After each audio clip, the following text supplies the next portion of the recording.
month, and we are you since February? Yes. We started in February. Oh, this is a year. Or I didn't say it in month, said in February. Oh, yeah. We started last year in February, didn't we, Greg? Yes. Yeah, so yeah. exactly a year. Right. Fantastic. Okay, your turn. What is cheers in Cantonese? Gonbui. Gonbui meaning you drink up everything. The cup needs to be dry. Yeah. Is it dry? Gonbui. Dry liquid. Okay, there we go. Good. Okay, thank you. Welcome, everyone. Thank you for coming out to another edition of Third Saturday Poetry in Chinatown. And I really appreciate you coming out in this shaky weather here. But thank you. We're celebrating Chinese New Year. We're celebrating Valentine's Day. We're celebrating Black History Month.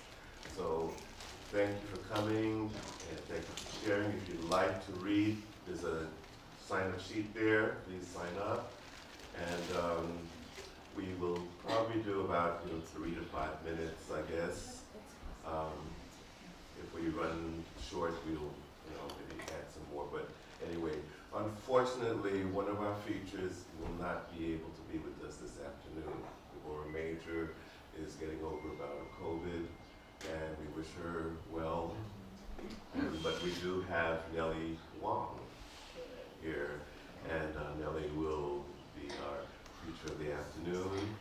And we have an open mic, so we'll start with some open mic readers, and then we'll have our feature a little bit in, and then we'll have some more open mic. So I believe our first person is Steve. Steve is the first reader of the afternoon, so please step up. Also, 2 more things. If you have a cell phone, you might want to put it on mute or turn down the volume or something like that, so it doesn't go off in the middle of your reading, or someone else is reading. And also, we offer pens, little pens, colored pens. So after you read, you get a pen. Yes. So please make sure that you take one, okay? So anyway, Steve is up first. Thank you all. And let's get started.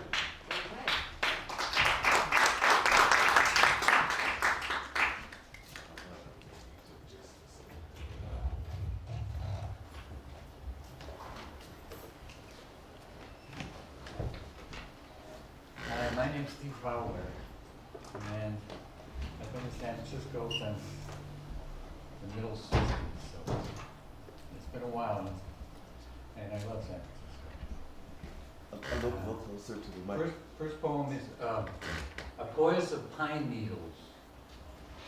The yard is weeds, wood fence, and neighbor windows. Lights of a jet blink passing between apartments and pines. A soundless shake of bell.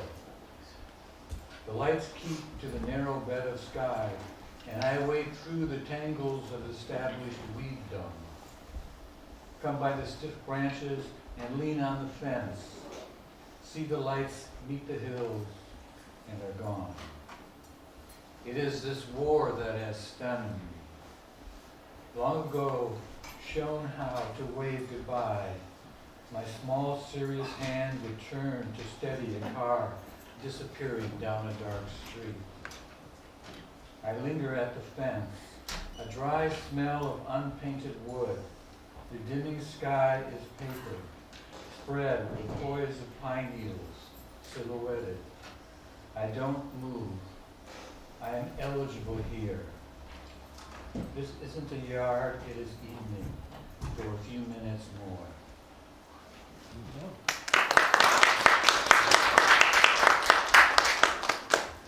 And this one's called Night.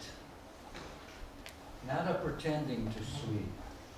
A field mouse is awake in musk weeds of sleep, taking grains away, pausing when you caress me. You're caressed and I feel it, but the night is slow, a lifetime. A bird between clouds, a mountain seen from a car. through the endless play of rolling the windows up and down, slices of desert air. The field mouse pauses at the great shift, your touch, and peers out, but only to see where the moon is.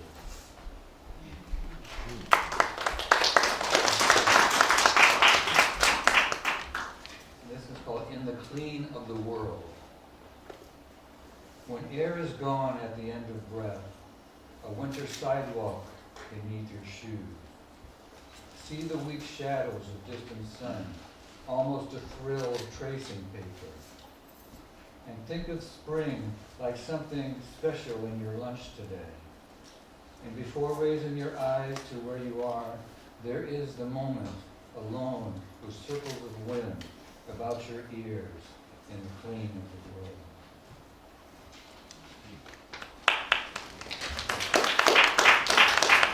Uno más. We dug a hole. The pile of earth beside it looked odd. It wasn't what we were doing. Tiring in the day heating up, we began to see the connection of dug up earth, the hole in us. The hole was our creation, the pile of dirt we were responsible for. Our thirst and tiredness grew bright as the day sucking moisture from the hole in the pile. The small dune beginning to look dusty and ancient already, and the hole, except for a loose ridge sliding to a rest, looked unperturbed. It was ours to change or not, but at a cost. The ground wouldn't go easy, just because we were children. We sat and sprawled around our work. We were done.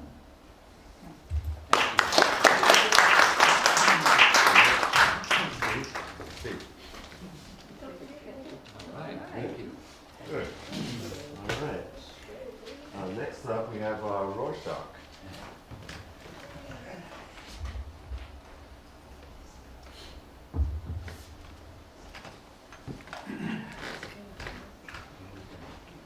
Thanks. Hi, everybody. Good afternoon. Such a treat to be here and have a little trio of poems for you. To make things grow on earth as the mist clears and the thunder roars, the rain begins to pour. So the people close their doors. They hear the hammer hit the stone and see the lightning flash. They look up above in the clouds and see the figure of Thor. And up above see the smith who forges the lightning for Thor. But it is only to make things grow on earth.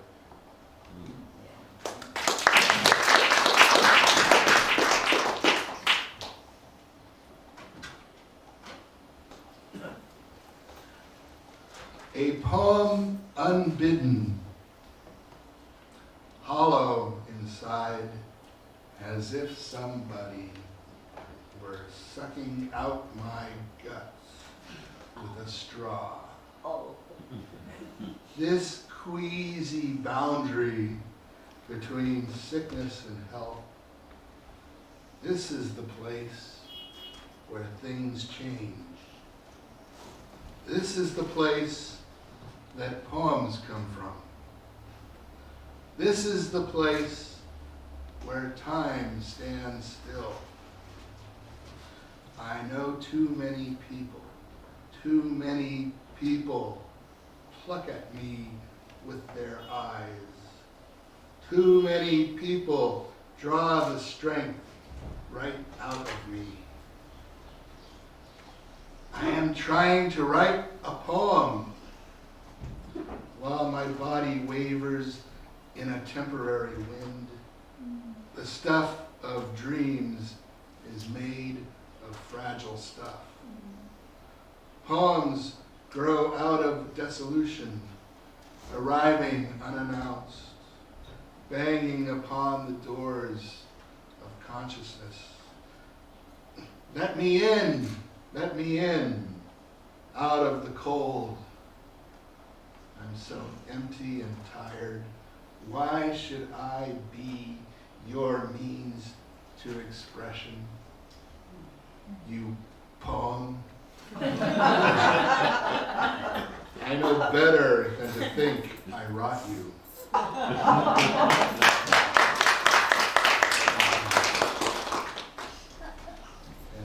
to conclude, Maximus Beast, the son of a priest, was covered with dark black hair. Maximus Beast went to a feast and ate all the wee poodles there. Maximus Beast's appetite increased as he walked one night beneath the moon. Maximus Beast, disturbed to say the least, said, I hope I find something to eat soon.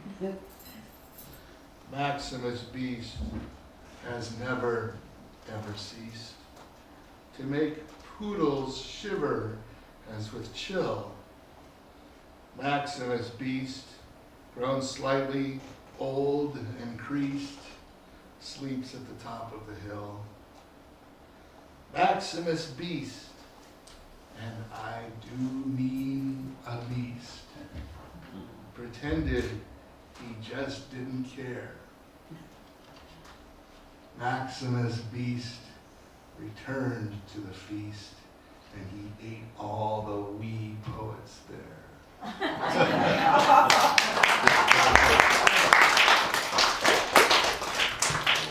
This will come in handy. Thank you, appreciate that. All right, next up we have Yolanda.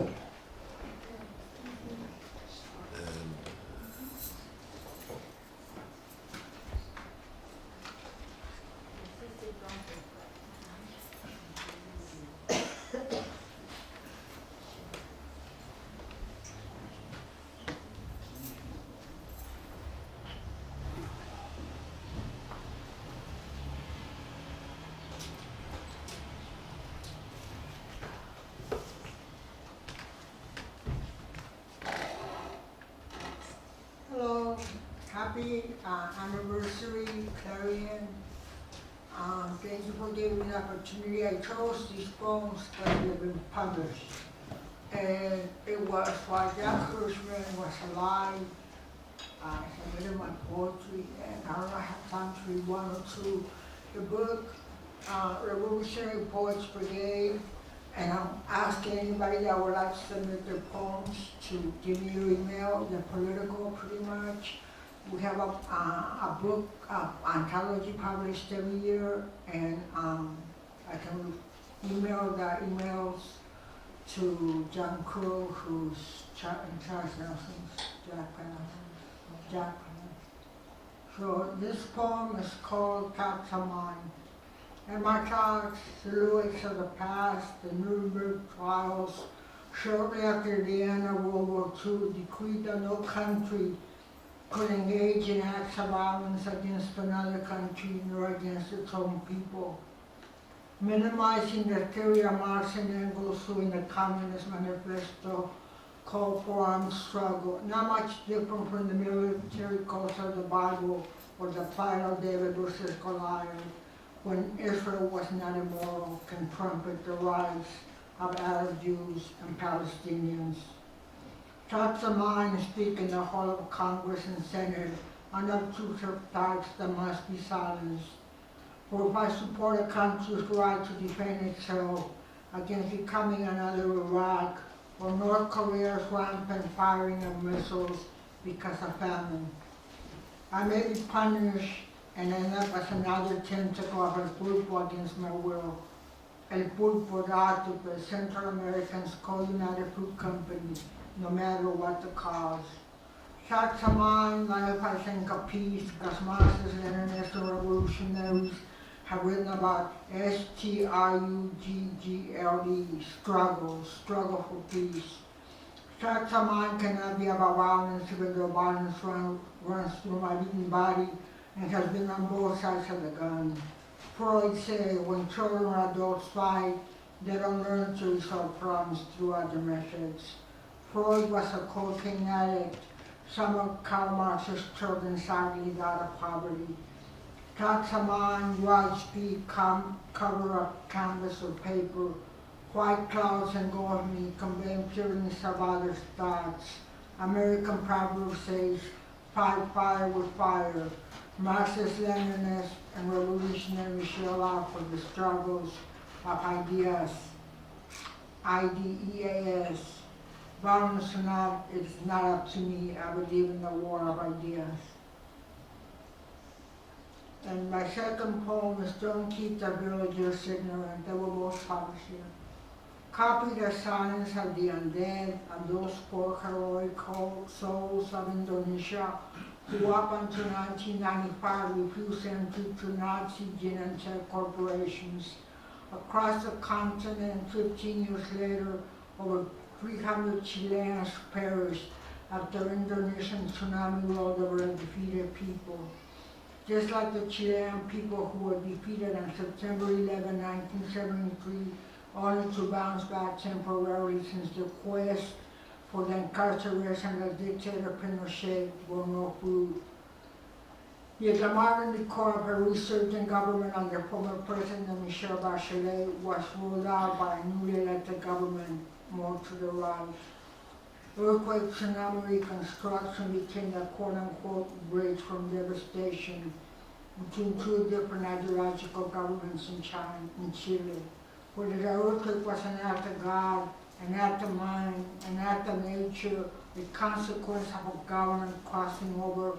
Only thing I know in my mind, the renovated city gave little warning to the villagers which perished under that tsunami. May Chile, with the consciousness and willpower to fight along with Indonesia, where a socialist society and government have the fortitude to proclaim ignorance no more.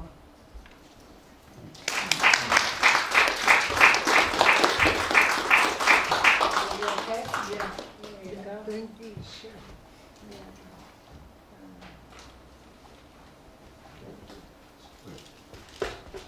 Alright, the next readers will be Anthony, followed by Robert, and then Alice.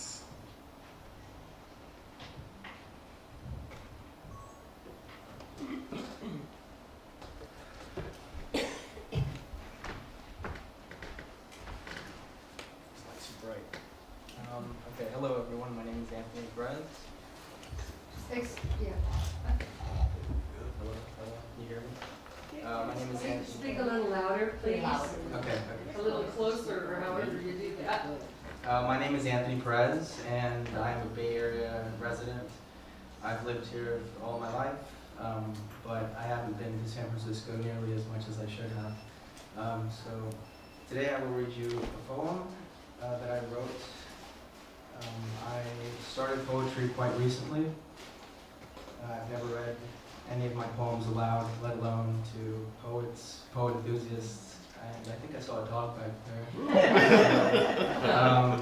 This was inspired by a year abroad that I had in France. It was my first time leaving the country and my first time living alone.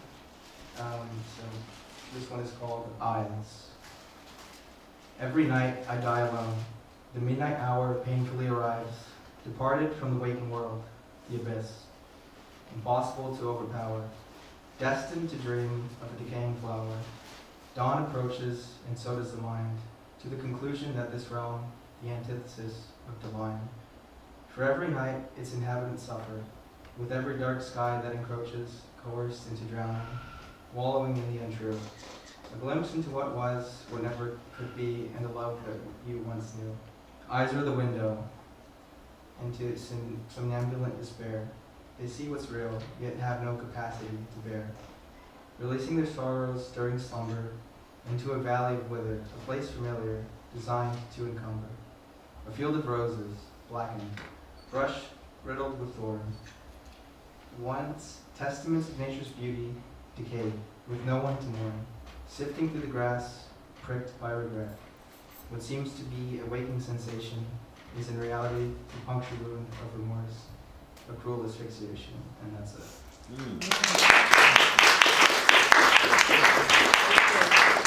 Thank you. Please come back. Read again. Yes. All right, Robert Rubino is up next.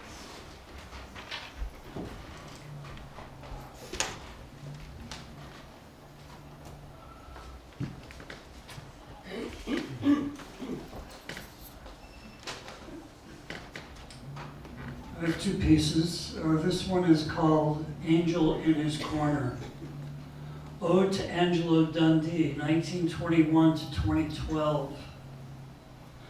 Part 1, London, 1963. Cassius Clay winks at Elizabeth Taylor sitting ringside, taking his eye off tough as a bloody Brit steak Henry Cooper. Cooper possessed of a wicked left hook, and that wicked left hook deposits the young buck on his American arse, and the crowd crows. And although saved by the bell, Cassius might have seen his imminent shot at Sonny Liston's heavyweight title turning into the fistic equivalent of Eddie Fisher's marriage. But Clay has Angelo in his corner, and in between rounds, his trainer buys time for his glassy-eyed, rubber-legged fighter by finding, lo and behold, a tear in one of his gladiator's gloves. And gosh, who knows how long this delay might take? Well, long enough for Clay's head and legs to revive, and his fists to take care of business by busting up old Enery in the next round, thus keeping his destiny's date with Sonny. Part 2, Miami Beach, 1964. And in that title fight against the fearsome favored bear, with suspicious irritant on Liston's gloves, intentional, who knows? Clay helplessly blinking like a man blind to his own fate, he wants Angelo to stop the fight after the 4th round. Angelo instead cleanses his fighter's eyes, won't let him quit, urges him to dance and survive and rally and transcend. 2 rounds later, Cassius Clay is the champion of the world. 1 day later, he's Muhammad Ali.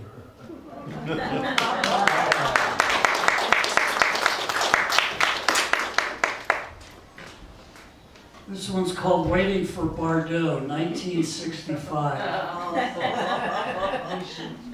We're a couple of teenage dropouts standing in a Manhattan crowd, shivering in December's late afternoon chill, waiting for a glimpse of Brigitte Bardot, who's expected to appear across the street to promote the premiere of her new movie, Viva Maria.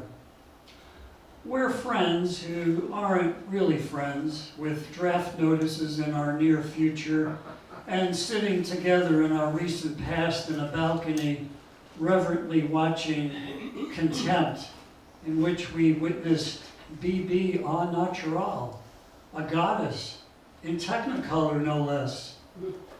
Her nude scene but a moment, no more. And if she shows up today, she won't be naked.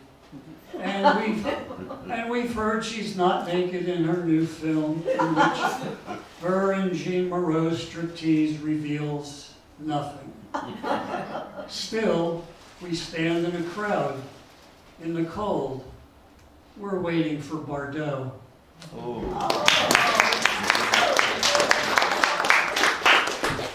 Well done. Thanks, Sure. Alice Rogoff is up next.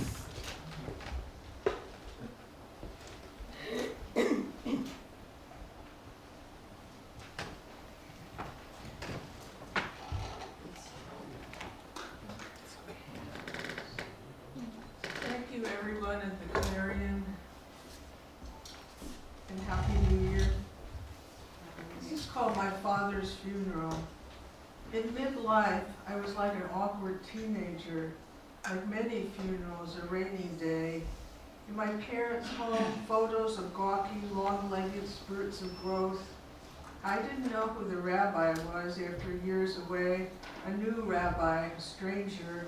Having learned the Jewish traditions when someone dies, I threw dirt in the grave, the inclination to do it quickly before the rain came down even heavier, starting minor landslides, like the hills in California during winters. Slipping at the edge of the mud, there was a gasp, and someone pulled me back.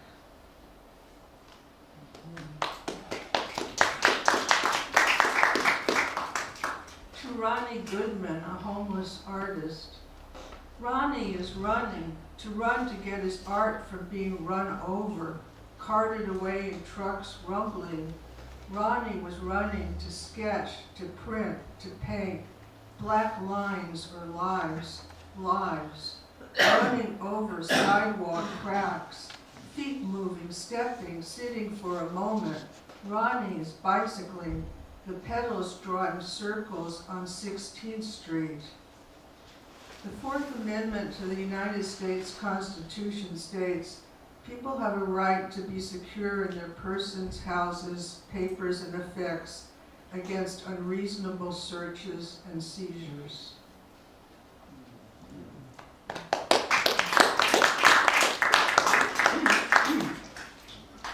Miles. My brother gave me my first Miles Davis records, his old Miles Davis records. Hard to believe that one could no longer have use for such a collection. I certainly knew what to do with them. Kind of blue for dreaming, for sad and slow. Sketches of Spain for traveling, for passion, for a culture of romance. I'd heard other jazz, but it wasn't modern. My 17-year-old life was now capable of going to museums of modern art, going to international movies, listening to Miles Davis, wearing my brother's two large shirts, even if the beat era was over. My brother got married and stopped going on dates to jazz clubs, but I was cool. With Miles, I could go out on a limb. Alice.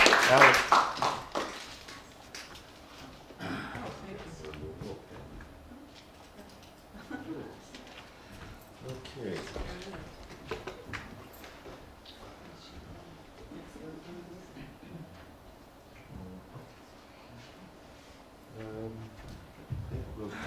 Maybe we'll do one more open mic. One more open mic and then we'll have our feature. How about that? And the next person, although they don't know it yet, is Alan Harris. Alan Harris. Please come up and deliver.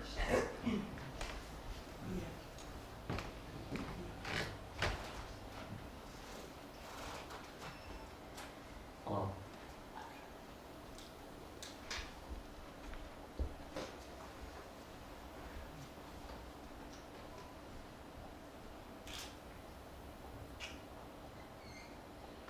Get small. And no, not the classic comedy routine by wild and crazy funny man Steve Martin, enjoyed en masse by countless stoned teenagers way back in the 1970s. No, this is something else. Get small, as in make yourself as small a target as you possibly can. Advice from a 6'4" tall United States Senator on how to avoid being shot to death in a country with a dearth of gun safety laws.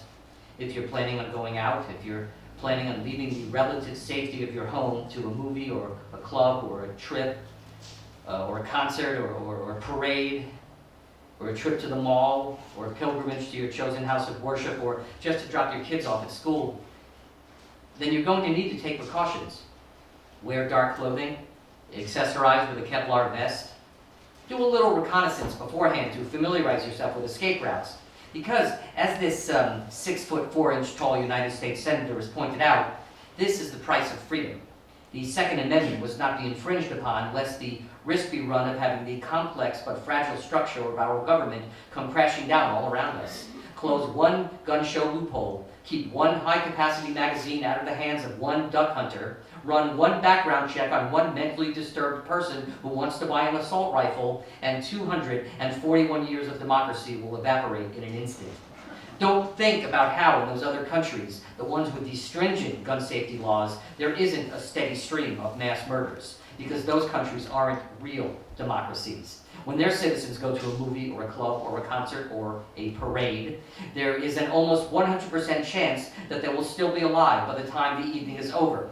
In a real democracy, death by gunshot should at least be a possibility.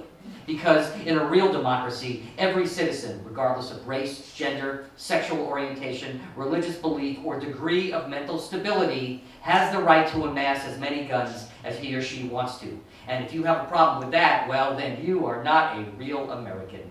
A real American accepts the fact that a night out with the family might end in a hail of gunfire, and that you might end up going home with one less child than you had when the evening started. It's a small price to pay to protect the sanctity of God's favorite amendment to the Constitution. So ask yourself, are you a real American, or are you one of those freedom haters who wants to keep guns out of the hands of potential mass murderers? Because if you are a real American, then take the advice of that 6'4" tall United States Senator and get small. After all, he is 6 feet 4 inches tall, and he is about as small as a person can get. Thanks,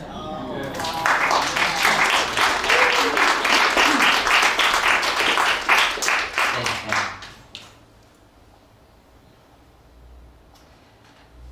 It was one of those days when you feel that you would much rather be part of the problem than the solution. One of those days when you worry that you're going to forget how to close your eyes. One of those days when it occurs to you how much damage you do to the bones in your hands every time you applaud for something. One of those days when you have the desire to stop off at every church that you see and suggest to the priests who work there that they should replace the holy water with potato vodka, and in the course of saying Mass, refer to sinners as assholes.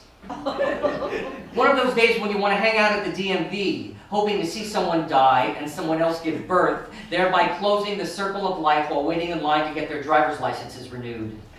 One of those days when you wish that politicians wore body cameras. One of those days when you realize how little use you have for a rich man's optimism. One of those days when you realize that you are not your type. One of those days when you realize that you peaked in the womb. One of those days when you think about committing suicide by eating at McDonald's, but then change your mind and decide to slit your wrists instead, but then give up on that idea when you can't decide whether to slit your wrist with the Mach 3, or the Mach 3 Turbo, or the Gillette Fusion 5, or the Gillette Fusion 5 Pro Shield, or the Sensor XL 3, or the Sensor XL 5, or the Fusion 5 Pro Glide Power Blade. One of those days when you think about how nice it would be if everyone was allowed to commit just one murder. One of those days when old Alex Jones conspiracy theories start making sense to you, and you find yourself thinking that, yeah, maybe Hillary Clinton really is running a child sex ring out of the basement of the pizza parlor. And that, yeah, maybe Lady Gaga's Super Bowl halftime show really did contain subliminal satanic messages. And that, yeah, maybe the government really is putting chemicals in the water that are making all the frogs gay. And that, yeah, maybe the government really, maybe the Democrats really are lizard people who are trying to figure out how to control the weather so they can use it to vanquish their enemies. And that, yeah, maybe the Bill and Melinda Gates Foundation isn't really a philanthropic organization whose aim is to improve the health and education of children around the world, but is in fact an evil entity vying for global domination, which was set up as a eugenics trust that once funded Adolf Hitler. It was one of those days when you wish that all of those spineless people with no spines would grow a freaking spine. Thank you.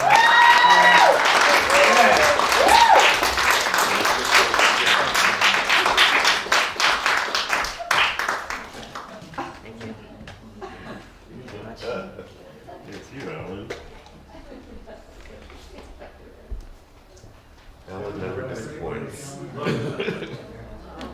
All right, we've come to our feature of the afternoon. Again, our apologies, Devorah Major, our other feature, is sick with COVID, and so we wish her well. But we do have Nellie Wong in the house.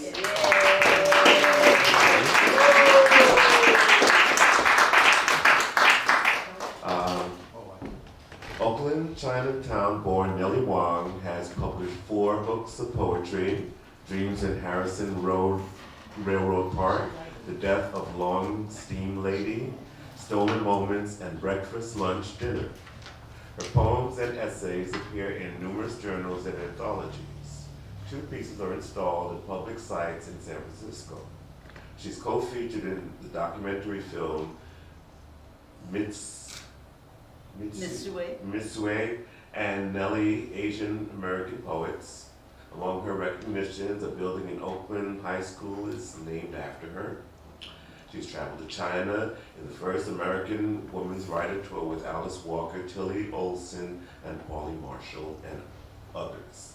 Please welcome the esteemed Nellie Wong.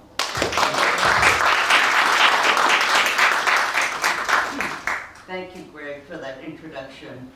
And also thanks to Clara and the people who helped put on the events here at Clarion, that all the work that we do is actually done in community and support. And Happy New Year.恭喜新年, 恭喜龍年. And I'm happy to read to you today with a series of pieces from old to new. Listening to Bird, Monday night. Bird plays his alto sax. If I should lose you, I'm transported to Birdland, my second home. The roar of the bus interferes, but I say true. And writing this helps me to stay on cue. As the drummer beats out my desire, I roam. Bird plays his alto sax. If I should lose you, my fingers dance. I want to sing the blues, remembering the 40s, the clouds, the foam. The roar of the bus interferes, but I stay true. Chinese kids could jitterbug, swing, be cool. In our bobby socks and loafers, we danced a poem. Bird plays the sax, if I should lose you. Harbor lights a theme, another bloody bones. Collecting meat bones and hiding them at home. The roar of the bus interferes, but I stay true. We could always smoke, pretend, sneak home. The evening would end, a bit of joy for some. Bird plays his sax, if I should lose you. The roar of the bus interferes, but I stay true.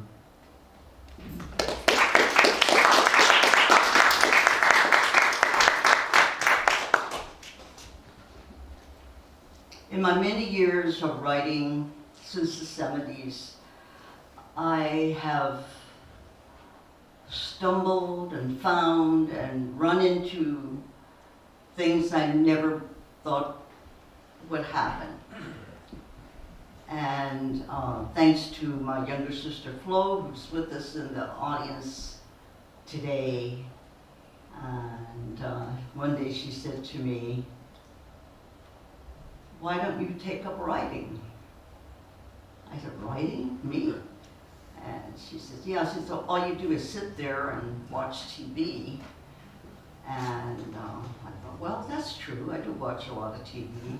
And I said, well, what am I going to do? So I was already working for many years as a secretary, and I signed up for a class and took up writing. And that's how I got started at San Francisco State many years ago. This is Flight. At 4:30 in the afternoon, my legs turn cold. My stomach gurgles, the sky pales. A dragon cloud outside my window opens its mouth toward the earth. Beyond the cloud city floats a magic blanket beckoning me to a journey to the past. Where shall I go, I ask myself, delighted as a 5-year-old. My heart stops, but only for a moment. I know I will return to the Han Dynasty, visit the brilliant light palace built by Emperor Wu. I want to see the walls indeed inlaid with pearls.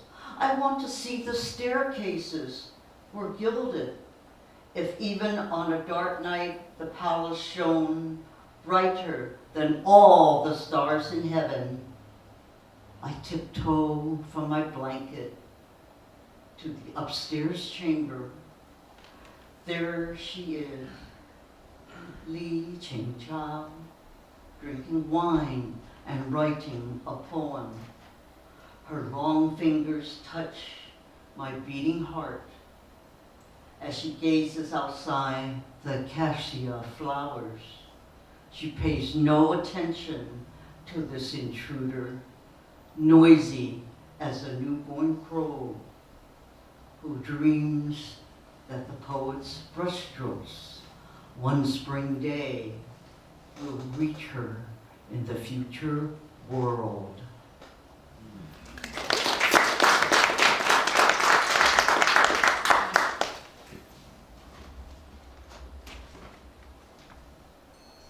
Sinyan, or New Year, Chinese New Year, Lunar New Year, is always a beautiful time.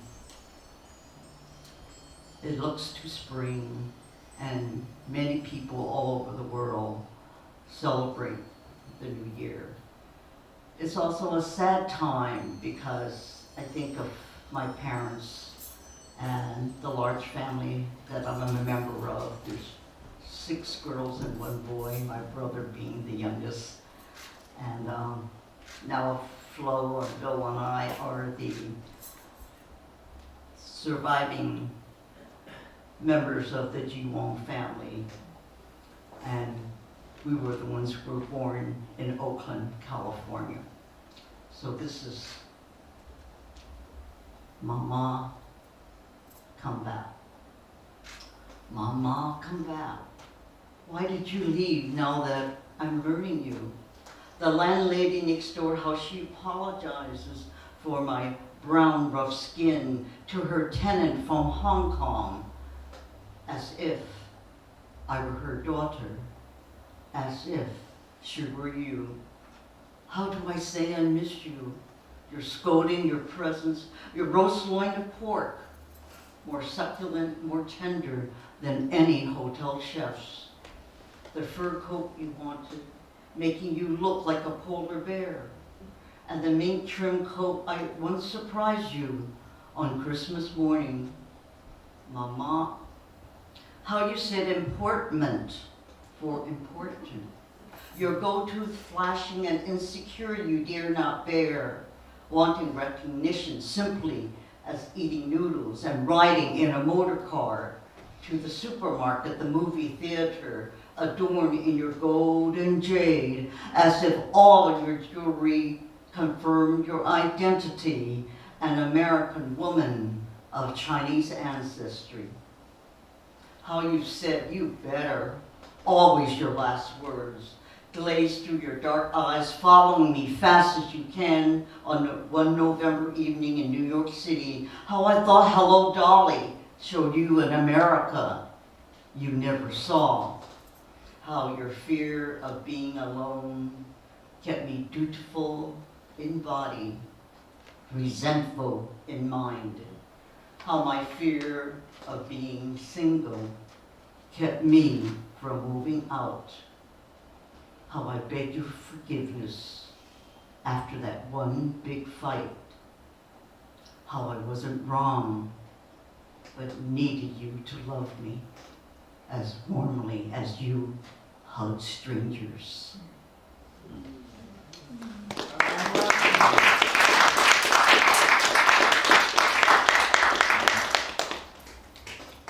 my father, Jikigam, Selhongji, Samji, would be in his, he's about 130 now, I think. And I'm also happy to let you know that my brother Bill, he's the baby in the family, and he just published a book called Sons of Chinatown, a memoir rooted in China and America. I hope you look for that. And this is a song for my father in 4 photographs. In my arms, I carry you upstairs to the yellow room and place your photographs along the wall. In the first, you are a young boy, 10 perhaps. You look away from the camera. Your mandarin collar frames your tender face, your hair a cap of peach fuzz. In this photograph, as in the others, your lips are pressed. Your right eye is smaller than your left.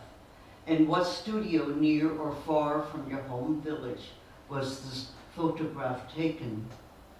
Did Yin Yin walk you there? Did Yin Yin bribe you with a jelly sweet? Did you swat gnats from Yin Yin's back? Did you cool your feet in the village pond? In the second picture, you look austere. Your nose fuller, jaw determined, you were buttoned still in a mandarin jacket. The buttons, mother of pearl or wooden, large as quarters. Your hair is swept to the right, the fuzz grown out. You look straight ahead at the camera, at me. An official imprint is stamped beneath the tip of your left ear. A half moon shadowed on your left jaw. Your passport, I am sure, my father, to the United States. A young man, 16, to work in granduncle's herb store in Oakland's Chinatown. Now in the third, you continue looking ahead. Your jaw is rounder, softer, and the studio light focuses your high hairline, shaped a tilted heart. You wear a tie, a slash of color, a western shirt, striped, starch. You sailed 3 times to Guangdong, once to marry my mother, the others to father my sisters. This is the autumn of 1933. You return to Guangdong for the last time.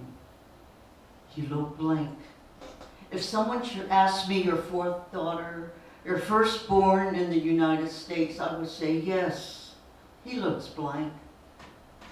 But I assure you, his mind whirls the rims of 4-flavor soup with tiger lily, lotus nuts, and loving hands. And now, Father, in your 4th photograph, you smile, not wildly, not a Cheshire cat. You have peddled vegetables from a truck, run a lottery, welded, owned a small grocery, fathered 2 more daughters, and finally, 1 son. Later, in our great China restaurant, you bought crates of lettuce, baskets of bean sprouts. You beat Jell-O, ditto menus, washed floors until midnight. Your fingers flew on your abacus as you kept books in your step-down office. Your hair has thinned. My brows thick as yours, brushstrokes I try to control. You wear a gray suit vested, a white shirt. White has not yet invaded your hair. Your eyes, 2 lights shining on my typing fingers. How can I explain the kind of man you were? The kind of father who delivered our galoshes and raincoats to the office at Lincoln School when only a hint of rain would fall. How can I explain how you lost your car? Returning drunk from a tongue banquet, sure you had left it locked on a familiar street. How can I explain how you shouted at our customer, embarrassing me intensely? Insurance, badges of one Chinaman's life. How can I explain how you spanked your grandchildren with your own loving cry? Ha, pa, chasing them until they laughed. You stare at me, my father, and I stare back. What would you think? What would you say if you knew I wrote you and dreamed you, wanting touch, gold, your aroma? This yellow room washes me ashore from a distant sea where you grew up, you who gathered us together on your Wednesday night off, feeding us squab in lettuce cups, telling us somehow that love is brewed in iron pots. If we could reach in beyond lobster shells, the bones of chicken feet, if we could stand among reeds and fly, even with our hands in dishwater, our legs mirrored in a city lake, watching ducks and pigeons eat and laughing together at your knees. In your boxer shorts, you waltz through the living room, fragrant, thick as wood fungus.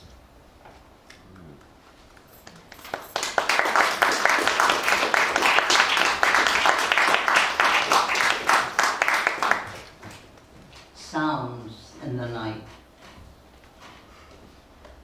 The clock does not tick. It sings la, la, la, la. The air conditioner hums low, mournful. The night sky enters through the window, hides a chrysanthemum into my body. La, la, la, la, la, la. Rhythm of the universe engages itself. Anemones and starfish float in the horizon, tucked behind my ear. No bombs tonight in Baghdad.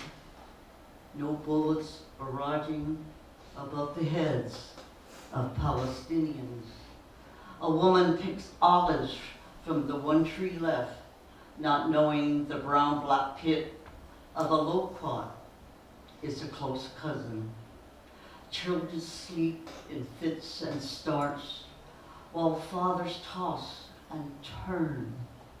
La, la, la, la, la, la. A candle burns, a song lifts from the throat of a nightingale, while a paragraph forgets its purpose and intrusion. The sentences between us link your mouth to mine, but your eyes wander beyond my soul. Memory shifts from morning to night as light sparkles through the blinds, making appointments with forgetfulness. O clock, you swing back and forth, forth and back. A treasury of moments arrayed in the turquoise sea of my aging body. Language scratches and scratches, cradles civilization toward a gaggle of geese. Chinese migrant workers, as many as 50 million, scratch for jobs on their land. Miserable, but there and here, a few grains of rice may suffice, may feed the baby strapped on the back of a woman's body. La, la, la, la, la, la. Seeking tenderness from the warmth of the July sun, the night descends, an apparition, cloth, in threads of gold silk, and toss you stars that float away in a river of cadence in the sounds of night.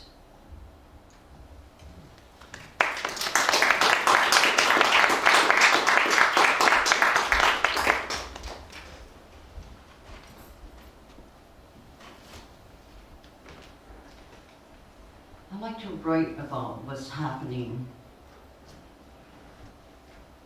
to women of the world.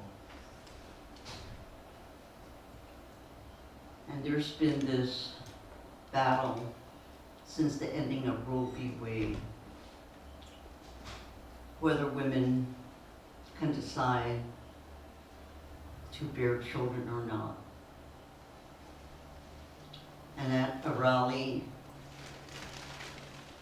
sponsored by the National Mobilization for Reproductive Justice in San Francisco, October 3, 2021, I wrote, Women of the World. Women who plant rice, women who sew pants, women who weave rugs, women who compose songs, women who launder, who wash and wash, women who clean rooms, who dig ditches, women who agitate for a living wage, women who give their bodies, women who invent, women who dance, women who work, and all women work.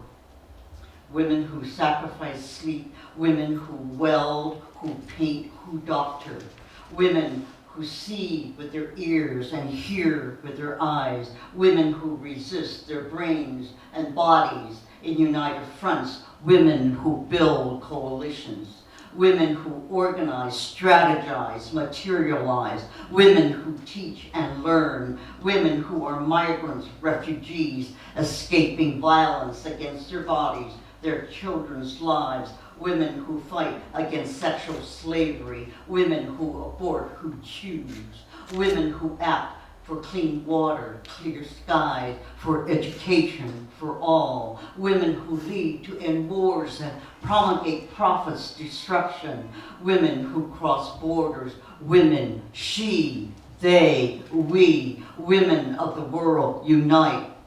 We are waves, rivers, mountains, we who cover the earth, fighting to be free.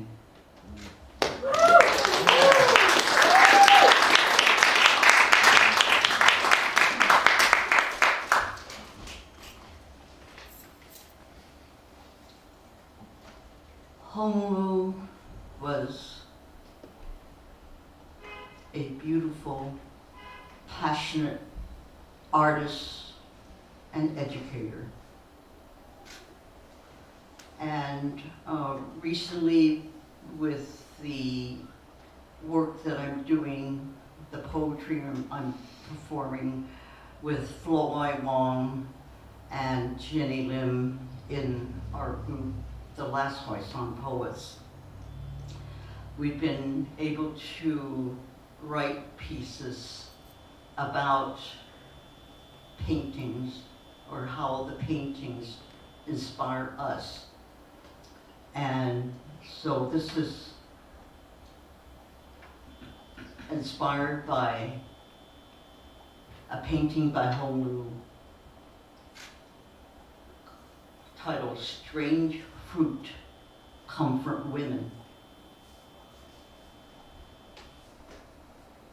No luck in this equation.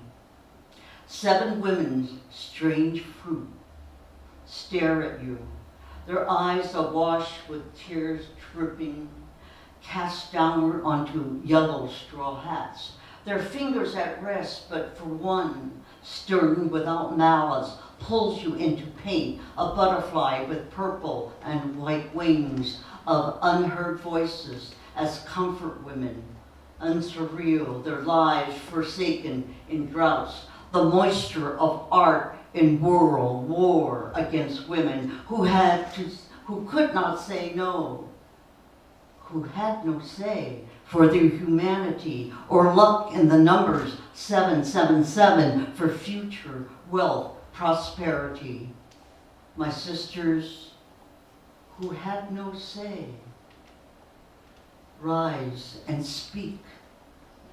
Our black hair, our fingers afire, their bodies in white dresses, our bodies still to be our own.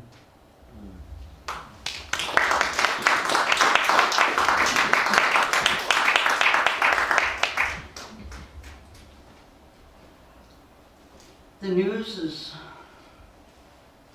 so devastating about what's happening in Gaza, Palestine. And I've been out there in many protests against the genocide of the Palestinian people. And with my activism with the Freedom Socialist Party and Radical Women and the last Horizon Poets, you cannot help, or I can't help but be confronted with what can we do as women, as people of color, of different genders, etc. What can we do? And so this piece, however, is not specifically about the horrors and terrors against the Palestinian people, but to another country, and which I was inspired to write by watching a film called Kandahar. My eyes follow them. My eyes follow them. Women in burqas of gold, cream blue, burgundy. Women unseen traveling to a wedding party, to somewhere in Kandahar. How do I know they are women? Except that only women wear burqas covered from head to foot with squares of opening netted or crocheted, framing their eyes, and even in their embroidered beauty, the intricate stitching of the covers over their heads do not distract. My eyes follow them, children in cotton in colors of peacocks and toucans, their eyes fixed on the unseen viewer. Their eyes follow the camera at their foreheads, covered up, throats. The girls are not covered up like their grandmothers, mothers, and aunts until one day when they approach womanhood. Then too they wear burqas. Then too they will remain invisible, and still my eyes follow them. A woman hands the lipstick to her sister, who runs a slash of berry red across her unseen lips, because in their burqas, to these watching eyes, beauty blossoms in secret salons and homes where women carry out rituals, who teach girl children to read Arabic, who resist the law by men, demanding invisibility as a right. My eyes follow them, the men hobbling on one leg, their crutches become wings as they rush in unison, a helicopter dropping prosthetics impaired, floating from parachute, dropping onto the land, dry, barren, when one thump or hop could explode, a landmine. My eyes follow the woman, a journalist named Nafas, in her burqa, disguised as the fourth wife of a man who rides with his family, ostensibly to Kandahar. Nafas searches for her sister, whose legs have been blown off, left years ago in Kandahar, who has threatened to kill herself rather than live under control of the Taliban. My eyes follow them, the woman surrounded by children, whose hunger gnaws at a sandwich made of grass. The father knows it's only a matter of time as winter descends over the land, as tons of wheat are hoarded by warlords, that death may be a gift, that death may be better than starving. These eyes absorb, penetrate. These eyes remember the bound feet of my aunt in Oakland's Chinatown. This woman whose movement was restricted from her girlhood in China all the way to the United States.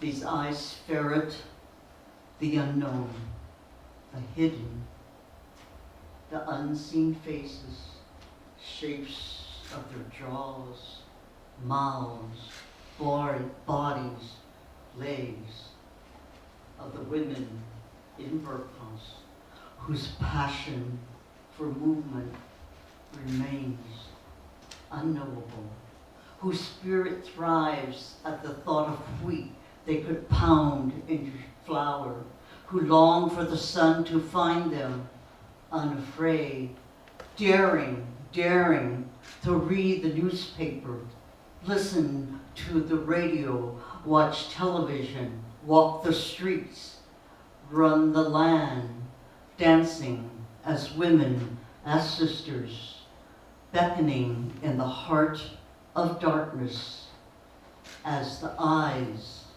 split open, their ankles glistening with truth.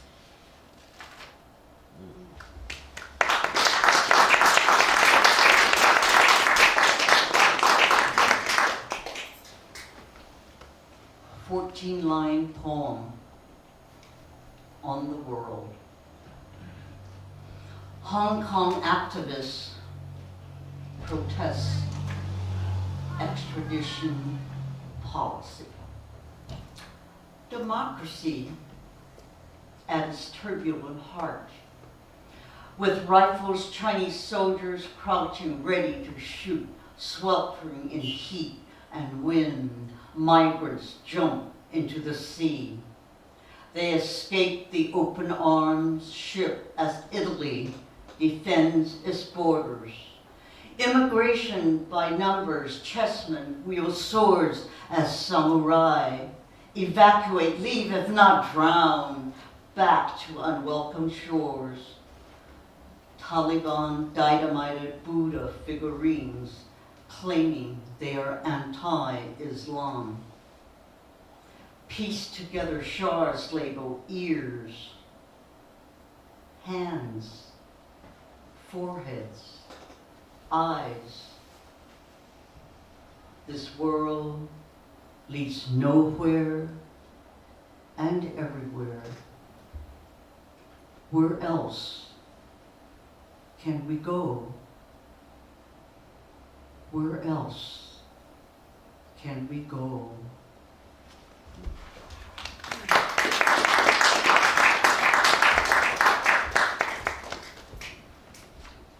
I think I have two more here to share with you. And this one is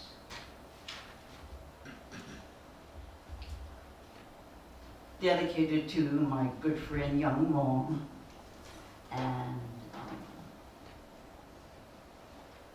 it's a martial artist.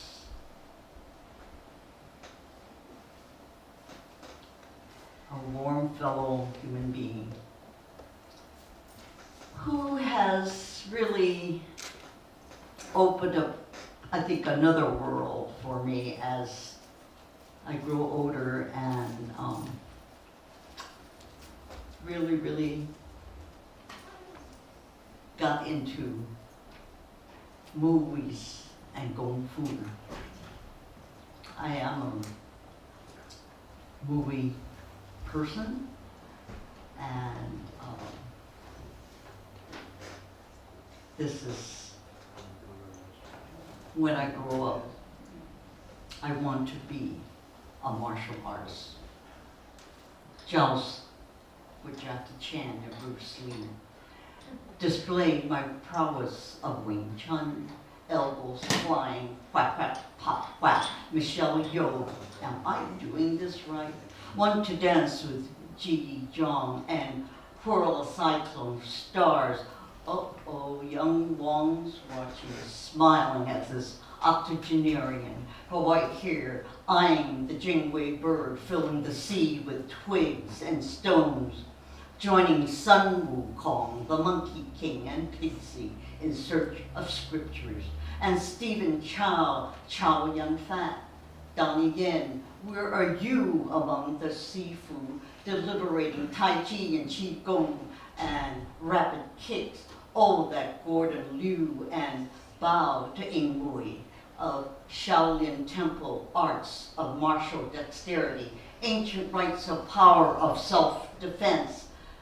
Chan Pei Pei, no purveyor of sorcery, but muscles and veins breathe breaths, tents of thousands, cranes flying across sunless skies. Yin Woping to the rescue, directing, choreographing the wires of warriors balancing across treetops. Female chefs of the Song Dynasty gathering herbs, chopping and dicing while crouching tigers breathe and watch, while warriors of Li Shangpo, outlaws of the march, Hu Sanliang wielding 2 swords on horseback, this Miss Hu, Amazon for revolution of ancient world, Jiu Jin in male dress, martyr for revolution against patriarchy, for feminist power, the bamboo flutes and sweet Armanthus, alive still, tethered to earth and sea, I take wing.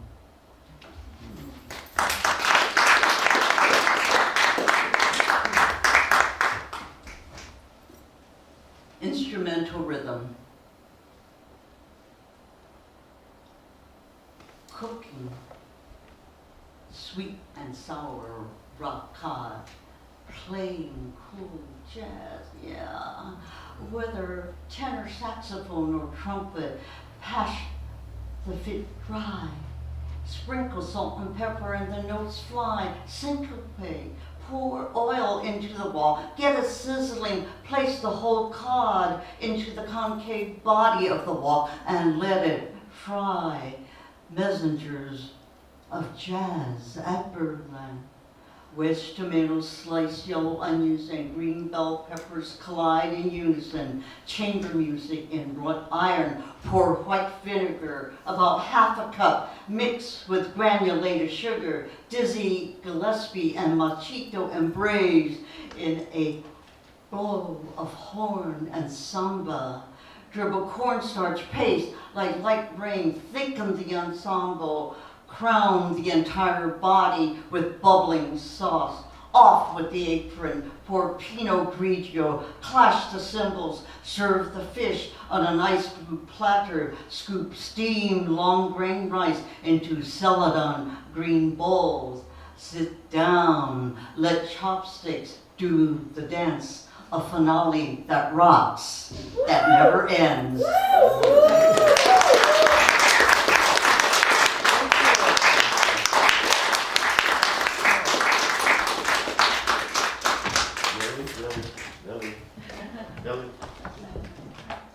Thank you. Now, oh, beautiful. One of my favorite colors. All right. One more hand for Nellie Wong, please.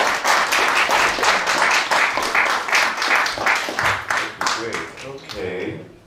Now we have on our list we have I believe this is Flo, and then Cesar, and then Giussi, Gail, Shizwe, Helen, and then, let's see, does anyone else, and then Suzanne. So, we first have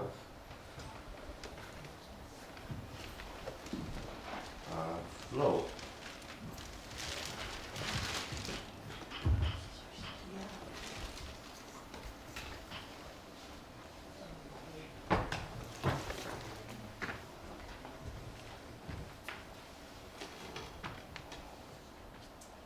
Hi, Hello. I'm Nell's sister, Flo.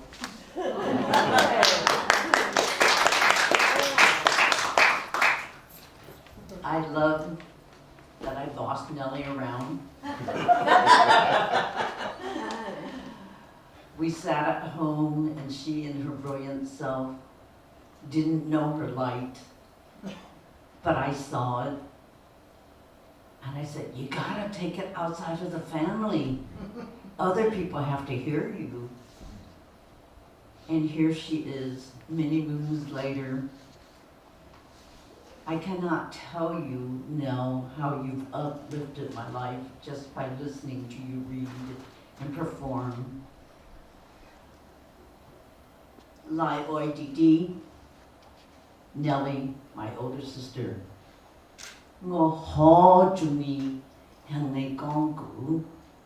I really like to hear you tell stories.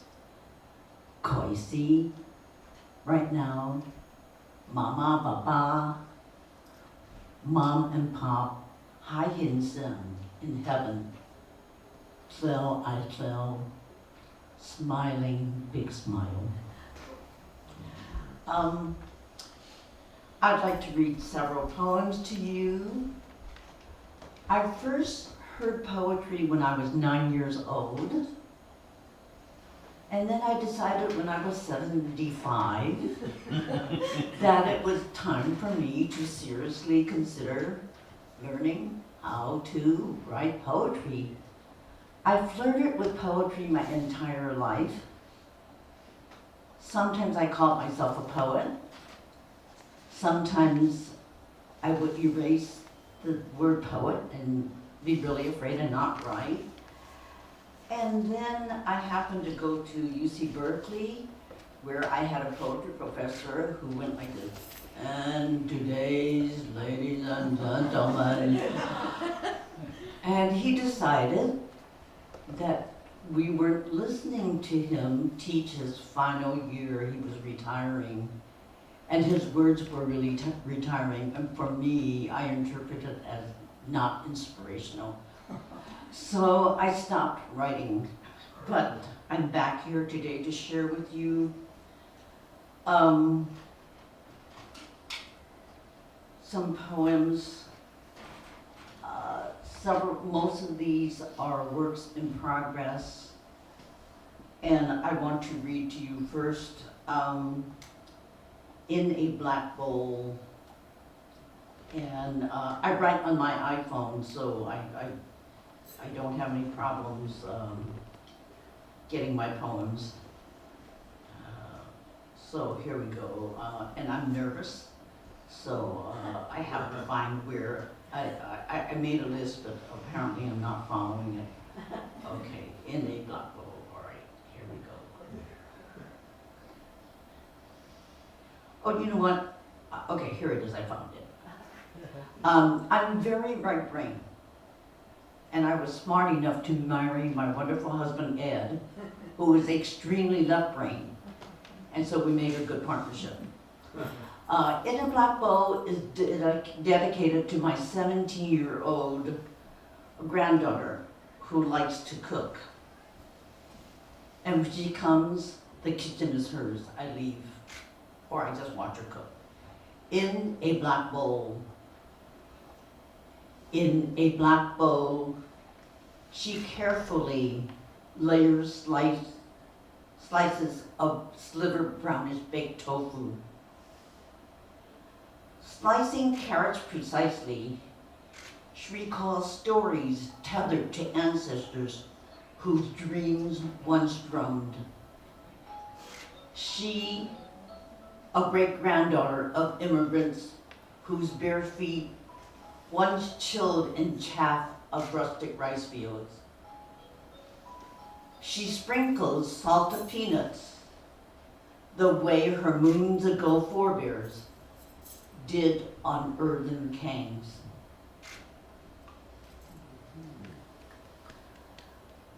My second poem is called With Hues of Living. I like poetry prompts because they help me to get new ideas. So a friend of mine said that her poetry instructor asked them to write a poem with 8 colors. So this poem is called With Hues of Living. Red chopsticks atop a sun yellow cloth napkins. Black chopsticks with sliver of silver. Another cloth napkin, a deep crimson one, shares red tablecloth table. Stir-fried purple eggplant swims in saucy sauce.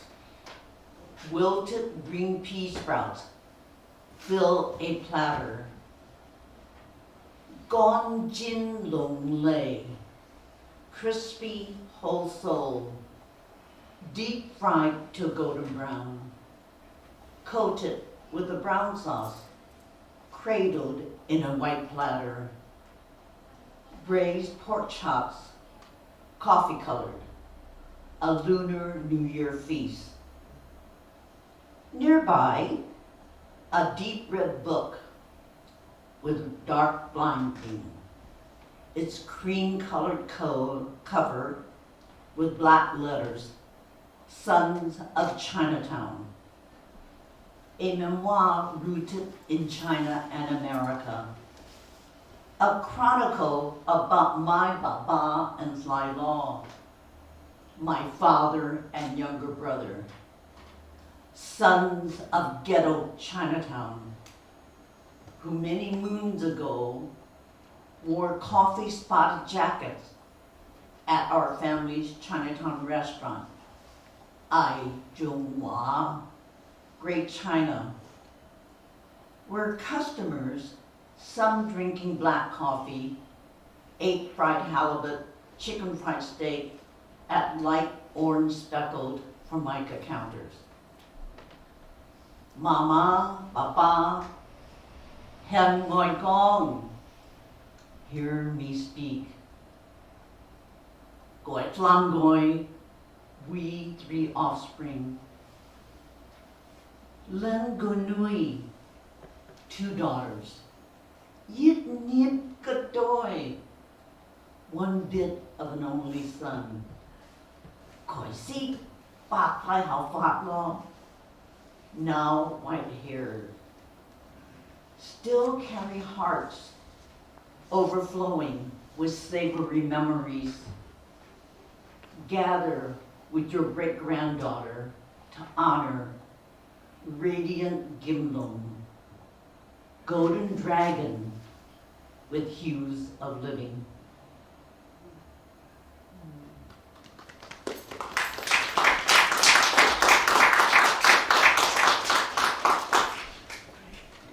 Daily I read poems online, and this one is a golden shovel poem that honors Tyree Day. I fell in love with his quote when he said, "I'm trying to find where I feel most at home. I believe it's inside of me, Tyree Day." As my footsteps cushion, I'm ambulating, trying to find where and how my steps soften. I want to feel where I am most cocooned in and at this elder body I call home. I now firmly believe while climbing up downs that it's in my home heart, residing inside of me.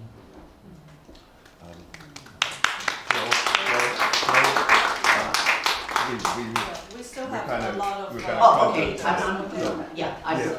I will stop. Thank you very So much. thank Thank you you so so much. much. Next up is Cesar. Thank you, Flo. Cesar Love is next. And after Cesar, we have Giussi and Gail, Shizway, Helen, Suzanne. Good afternoon. Happy New Year. Happy New Year. My first poem is a New Year poem. Fresh passport issued by myself. New playgrounds, new loves. And I met some poets recently from a state that I've never been to, and they were really good, so I wrote a poem about them. It's called The Kansas Poets. 4 states away, there are wheat fields I have never seen. Yet I have met writers who share their sky.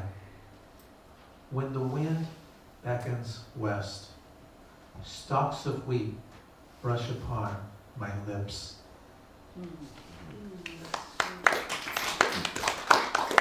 And I have one more. I wrote it kind of during the last New Year, during this winter solstice, but it's kind of New Year's Eve. It's called Solstice Flower. My December flower, the longest night approaches.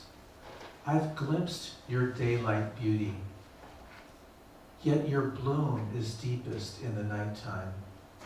The black solstice approaches. Share it with me. I approach you in the darkening light. Let me circle your midnight bloom. Show me the candlelight within your petals, so I may lie beside your solstice fire. All right, thank you. Giussi is next. I believe I hope I'm pronouncing that correctly.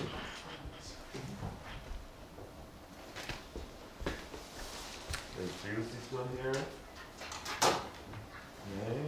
Well, Gail Mitchell is up next. Mr. Gail Shizway, Helen, and Suzanne.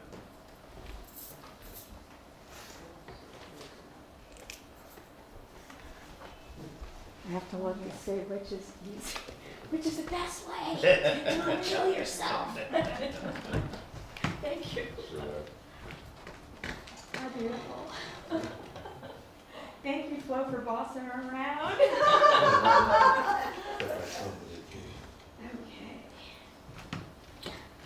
It takes a lot to get me out earlier than like 3 in the afternoon. But when I heard that Nellie Wong and Devorah are reading, I was like, oh, so my husband gets me up, brings me coffee.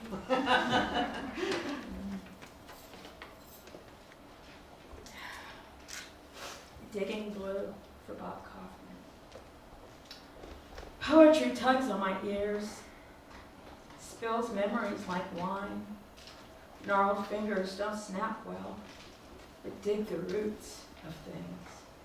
Remembers the man of words, saw him fully at himself, saw his praying with arms open, a black St. Francis, a beautiful soul carved of longing and quiet, hollowed out like a bone flute, blowing revelations, stirring ashes, mumble speaking now and then, no words.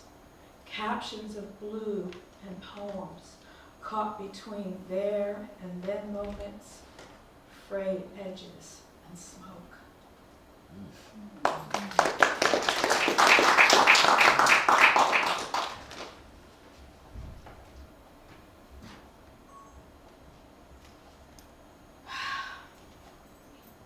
I don't know which one to read, guys. I'm so sick of our world right now.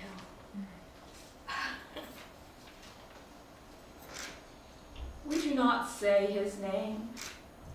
His weapons are misinformation and disinterest. we do not use his name.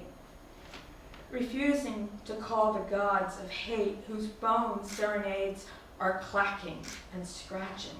Of Agent Orange defiled the dream.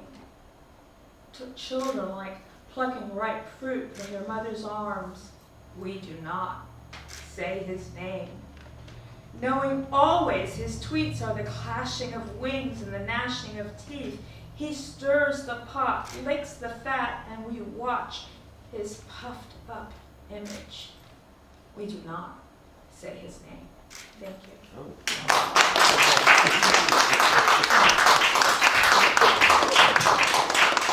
Thank you.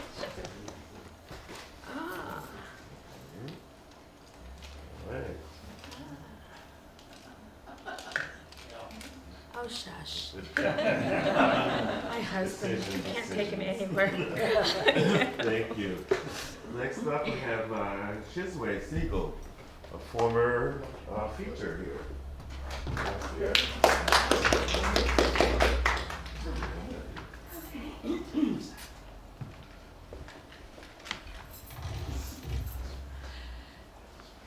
Great to see you come out, Gail. Yeah. It's been a long time. And Melanie and Flo. Anyway, before I start reading, I wanted to make an announcement. I'm going to be doing a writing workshop here in 2 weeks. It is part of a series of 3 workshops I'm doing. And usually I do things to support writers and artists of color. And it's not because I don't like you white folks, because I do. I actually live with one for 30 years. And somebody to kick around. Anyway, so I'm doing a series of 3 workshops called Food for Thought, and they're open for writers of color and allies. And so there's going to be one in Japantown, and that is Sunday, February 25th, and then there's going to be one Saturday, March 2nd. Sorry, I've got my dates wrong. Anyway, so Saturday, March 2nd here at Clarion. And then there's going to be one on Sunday, March 10th, at Medicine for Nightmares in Mission. So I've got flyers, and also those of you who are familiar with Eventbrite, if you search for Right Now SF Bay, you can find the listing of events. They're free, but it helps to know how many tables and chairs to put out. So it's great if you get an RSVP. Anyway, I hope that some of you folks like Alice and Alan and Robert and other folks, come. We're gonna, let's see, the Japantown one is gonna feature Grace Morizawa, Kim Sugioka, the Poet Laureate of Alameda, the city of Alameda, and me, and we'll all be reading briefly and then offering writing prompts. There'll be time for you to do free writes and then for you to share. And the topic is food for thought. Who grows our food? Who prepares it? Who delivers it? Who profits from it? Do you eat for nourishment or distraction? Comfort or connection? What are your comfort foods? And how good are they for you? What else besides food nourishes you? So, February 25th, Japantown, Grace Morizawa, Kimi Sugioka, and then March 2nd, here at Clarion Performing Arts with Janice Hom and Ma Cheyenne Wynn. And she charges a lot for her workshops, so to get a free workshop from Ma is great. And then Sunday, March 10th, Medicine from Nightmares with Tarita McKell and me. And Tarita will be reading from her newest book that just came out. And it's going to be a lot about food and listening to your body and food for healing. I also have some calls for submissions for BIPOC writers and artists on my website, rightnowsf.com/submissions. So anyway, sorry for the long advertisement, but let's see. So I am going to write because of Nellie and Flo and Clara. I'm going to read something I haven't read in a while. It's called More Than a Number, and it's a response to Alexandra Lee's collage, Do You Dare? Because for every kick-ass Asian woman out there, there are so many more that are still being oppressed by messages and they don't dare. So thank you for being guiding lights and inspiring us. And Clara, are you there too? Because you're definitely one too. All right, so More Than a Number. Unnamed woman from an unknown time, plaid blouse sharp against a wall of white nurses' uniforms, glancing out of frame at the unknown. Tell me about your life. Did you dare to break out of the box, bring yourself alive as more than a number, more than a shadow on the wall? Number 3 daughter of number 2 son, what escape did you seek with your sidelong gaze? What part of yourself did you hold in the secret curve of your smile? Did you dare tell your mom so long ago what happened to make sister slit her eyes narrower and shrink down smaller? What happened to knit brother's brow and locked his mouth in a stubborn pout? Or did you smother with silence the sudden blows, the endless scorn, ignorance, and expectation? Did you get no peace outside your home or within it? Did you carry your wounds enclosed in a hard shell, a locked casket that her children would fear the more because they didn't know what was inside? I hoped that you learned that you could get what you wanted, that the walls of your prison were only as high as your fear. I hope someone taught you that a dream is no waste of time, no mere indulgence, but a gossamer bridge to the future, a bridge that grows stronger every night that you cross it. Some say we dream in black and white. I hope you dreamt in color, free from the humdrum grays of limited reality. I wish you could tell me you fought your battles and won, even if some victories were so small that nobody noticed but you. Better to risk becoming yourself than to stay entrapped in the bingo game of life, playing it safe, lining your numbers all in a row, week after week in the church hall, shuffling the mahjong tiles, choosing the same lotto numbers again and again for luck, living through your children. Number 1, doctor. Number 2, lawyer. Number 3, beggar man. Number 4, we do not speak about him. I hope you taught your daughters to step out of line and risk reaching for all they could be, not to beg, bargain, or steal for some small scrap of freedom. I hope you taught them to dare to become more than a number, to fully inhabit many roles in turn, dragon and fool, flower and mouse. Taught them to risk everything, to be alive, not just survive.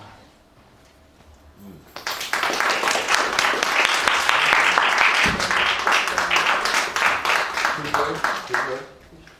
Helen Dandenberg is up next.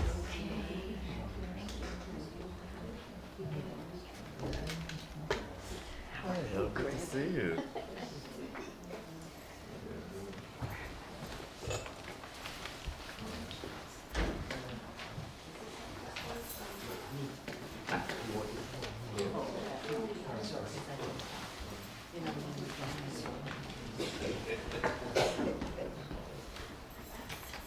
Hello, I'm so glad to be here. This is called Small Things. Small things, major changes, morning ritual. Take off fuzzy warm red neck cylinder wrap made for me by Michelle. I think of her in my brain and being, and ongoingness, atmospheric spirits watching out for me. The older cashmere wrap full of holes, signifying history between us. Time, which hurries so fast now. What Jim called my knee pillow. He bought me one, a nightly remembrance.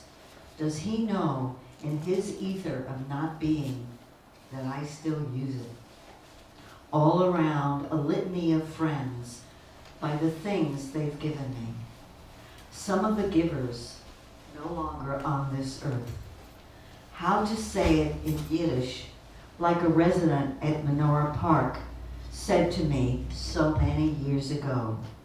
Sie seien nicht mehr offen der Erd. A weight, a pressure, squeezes my heart. How do I lighten it? Add thoughts, feelings, to thin it some, so it weighs less. Or design a carrier with wheels or wings to share the weight and the burden with me.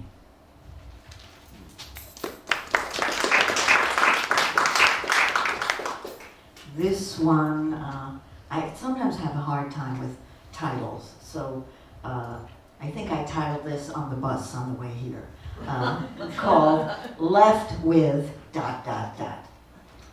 Yes, hold them in your heart, but when they die, they take pieces of you with them, knowledge of you held in their sinews, their individual knowing of you, special amalgams of 2, 3, 6 together, whatever we are remembering, soaking in. So will there be no one who remembers? Will she be here with no flotilla of idea holders to help with the concatenation of the atoms of her life? In the city alone, a woman of years, who could tell you things she remembers. No one to tell you what they remember of her. A particular combination of cells, threads, washers, bolts, glue, tendons, arteries, like a species or a language going extinct, only bits of skeletons and such left in museums. This one danced, read, wrote, made things, laughed, loved silliness, cried, ate, stumbled. Yes, you say, there will be others. Ah, but never, not that one. Never again, ever.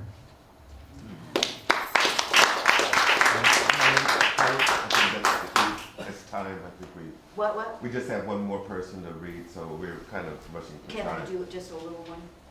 Very, very short. It is very short. Okay. I call it ha, and it's not finished. A whirl, a twirl, that's for me. Big down, pop up, zoom around. I do so wish it. I was young, fast moving. Bend down, pop up, move fast. Small and zippy, now old and grippy. Zip, zip, twirl, whirl. Take the head off to allow it. No longer can wow it. Now carefully, careful, and often, yes, fearful. My head a vessel for uncooperative blood vessels.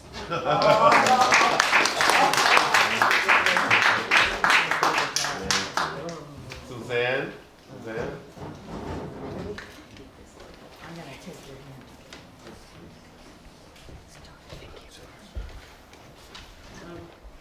Thank you. Okay.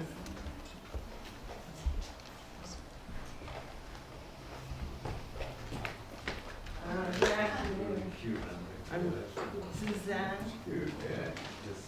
Oh, There. I'm Suzanne from Alameda, and Japanese. So I took the BART today. So I have 3 poems. We may only have time for maybe just one. One? We kind of pressed for time. Or 2 short ones, maybe? This one is called Telephone. Memories of a dream. Inside that phone box, I could scream, decked in Chinese British red with black trim. It matches the brilliant lipstick carmine, the black soot charcoal as the leather boot. Lattice work marks the exterior, while memories of smoke mirrors hovers the interior. Inside hold secrets on Chinese calligraphy of nights. I prepare a script to act in a play. Includes this red black phone box, which rolls upon this mountain from the tsunami sea. The rough, agitated ocean tosses and turns. A jade green silk beaded purse illuminates in the light of the moon. I unfasten a latch, find a key to open the phone box. Scrawled on a paper is a telephone number. My father, as I recall, calls me for the last time. He and my mother will be late. The phone rings and rings. Answering it, it's my aunt. The climate gets chilled. The fog bank rolls in. I check my red iPhone for a message. It's from my mother to come home. She wants father to bring her orchids from the Heavens grocery store with the gold pendant. As the father arrives, a trail of cigar smoke leaves a trail with his can of Coors beer. He has his navy blue suit on as he wants to impress.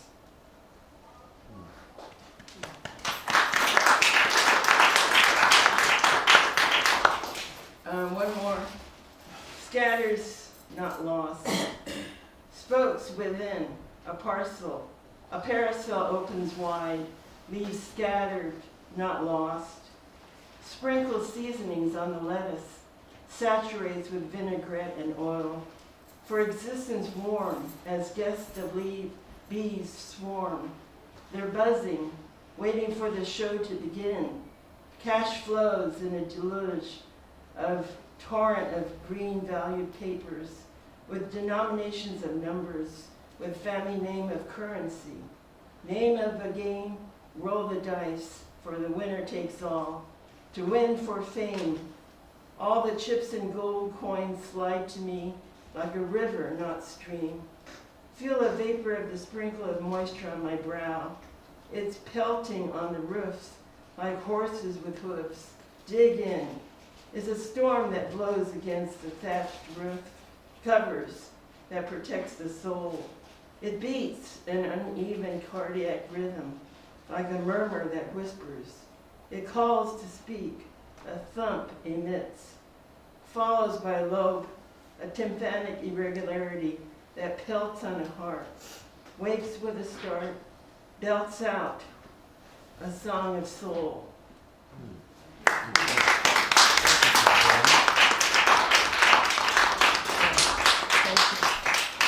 Thank you. Let's see, thank you. You're very welcome. All right. Well, Thank everybody.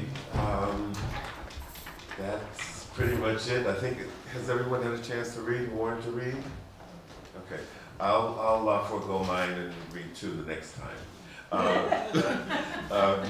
Next month, Saturday, March 16th, we have Revolt and Karen Melinda Magoon. So please come out for that. Again, I'd like to thank today's feature, Nellie Wong. And thank all the poets who came to read, and also thank all the wonderful people who did not come to read, but just came to enjoy the poetry, came out in this weather, and with all what's going on. So thank you all so very much. Thank Clarion, thank Clara and the staff. Everybody have a wonderful, stay safe everyone, and we'll be back next month. Bye-bye. If anybody would like to write their email, they want to send it post. How are you? Pretty good.